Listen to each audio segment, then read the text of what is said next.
How to share Instagram story into WhatsApp status.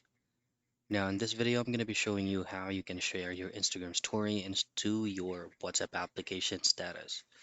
Before that, make sure that both of the applications is going to be updated to its latest version, so you will have this kind of feature. Update your Instagram and then update your WhatsApp application as well.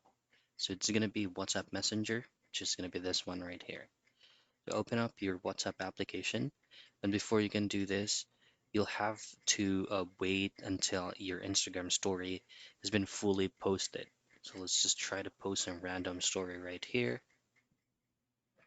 Now, once you've successfully posted it, just simply access it, and you should be able to see options where you can share the story that you have on Instagram. So choose on WhatsApp, and it will automatically open up your WhatsApp application. Just simply log in into your WhatsApp account, and you will automatically be redirected into your WhatsApp status. And that's how you share your Instagram story into your WhatsApp status.